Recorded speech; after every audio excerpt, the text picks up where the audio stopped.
Hello viewers, this is an update on the AA wireless adapter which has been fitted to my NT1100.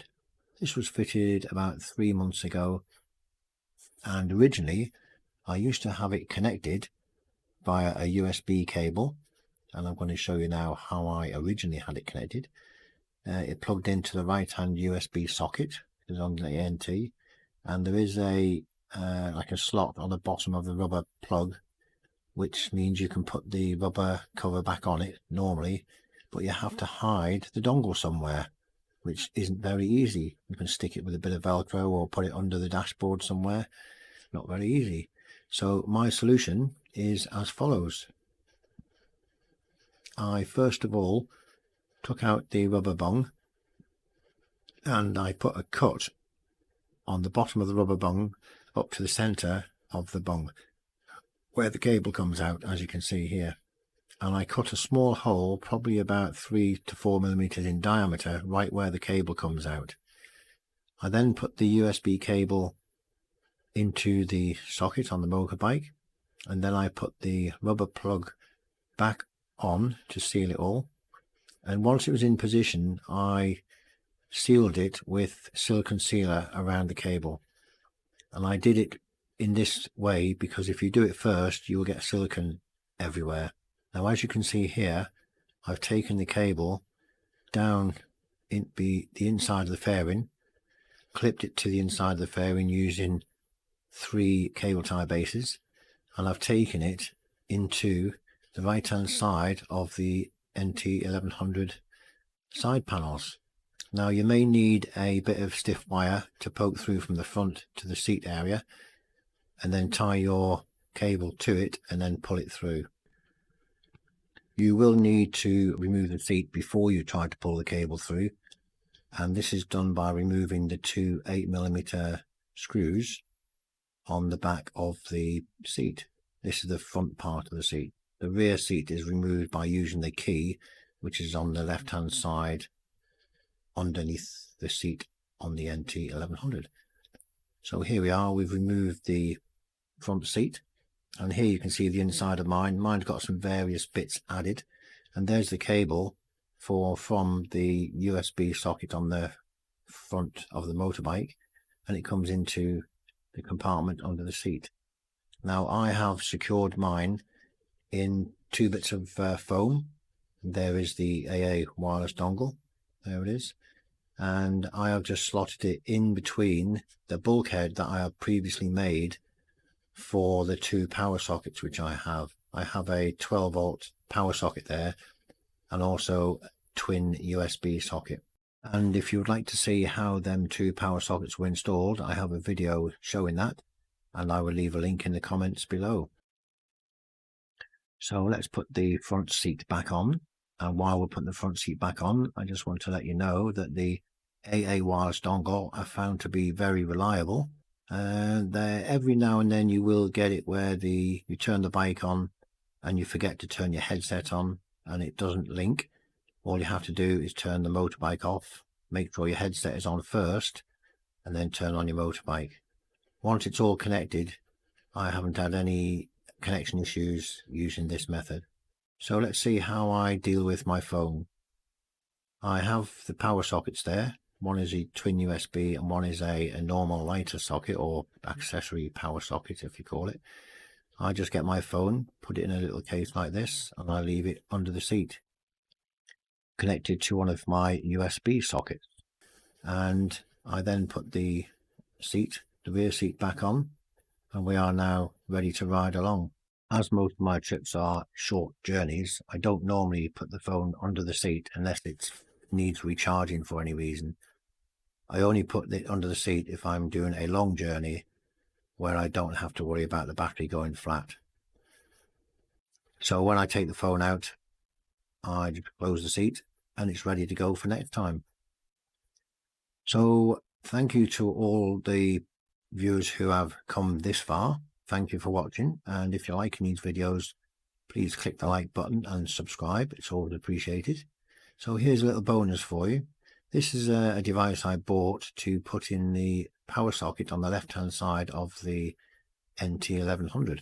dashboard. If you get one of these little adapters, it converts the 12-volt power socket into a USB outlet. As you can see here, the cover doesn't go on, but I take this out and I put it under the seat when I'm not using it. So let's test this to see if it gives out the right voltage and the right power. Now I have a device which I can plug into a USB port, and it will tell me a lot of information. And it also has a dummy load. This is a simulator which can put 1 amps or 2 amps on the output, and it will give us a digital readout as to how it's performing. We're only going to look here at the voltage and amps at the moment. This is a 2 amp device, so it should be able to cope with 2 amps no problem. As you can see there, we've got 5.12 volts, which is normal, at 0.98 amps, which is nearly 1, good enough. And if we flick it to 2 amps, we can see the socket is quite capable of supplying 2 amps, which is more than enough for your GoPro or anything you want to charge while you're riding along. And I'll leave a link in the comments to this USB adapter. If you're still with us watching the video, I'm now going to share with you the most important information regarding the AA wireless connection to the Honda NT1100, and that is the USB cable. Now I've tried various USB cables on the AA wireless adapter in my car and also on my bike. They all work flawlessly within the car. On the NT1100 I used to have issues connections dropping out. Only on the NT1100, not when used in the car. So that pointed me towards not the cables but the USB socket itself. So I decided to clean the USB socket on the NT1100. And this is how I cleaned the USB socket, which I would recommend you do before using the socket for any sort of connection to your Android device or wireless adapter. So first of all, get some cardboard. I used some board from an old cereal packet, and what you need to do is to measure out a strip of cardboard 12 millimeters in width. You might find that 12 millimeters might be slightly too big. If so, just make your strips 11 millimeters or 10 millimeters. Now I will leave a link to the USB cables which I am now currently using and are working flawlessly after I cleaned the USB port, as we're going to show you how to do now.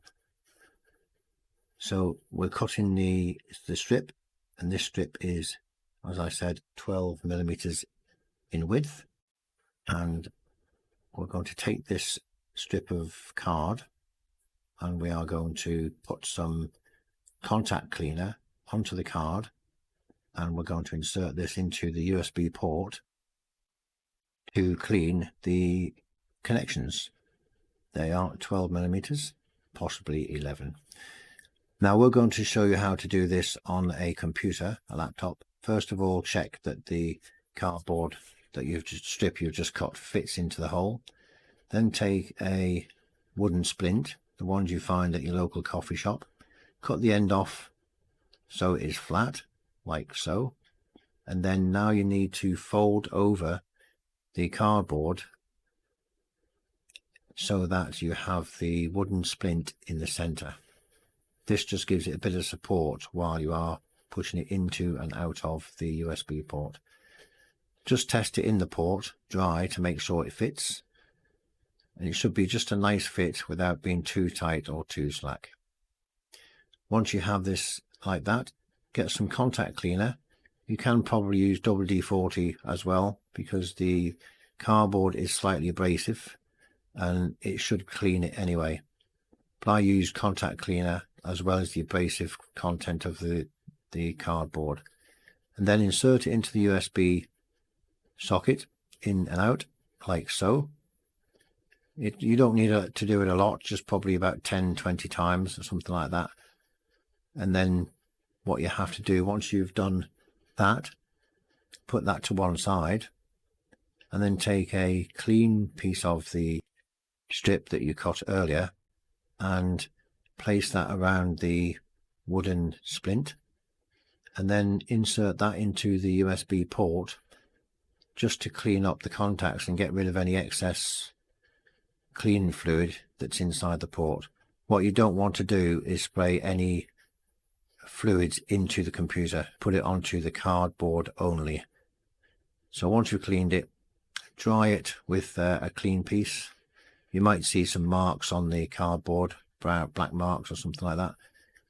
Do this twice, and then once you've done that, the socket is now nice and clean and you should have no issues with any connections.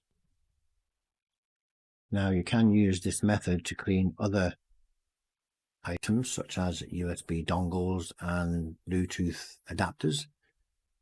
All you do is exactly the same technique. Get your bit of paper or cardboard, fold it around a wooden splint, and then push it in and out USB or the device, and then just clean it with a bit of clean card. And this method works really well. I've tried it on lots of things, and it's a good way to keep your USB connections in good order. Thank you for watching, and I hope to see you in the next video. Bye for now.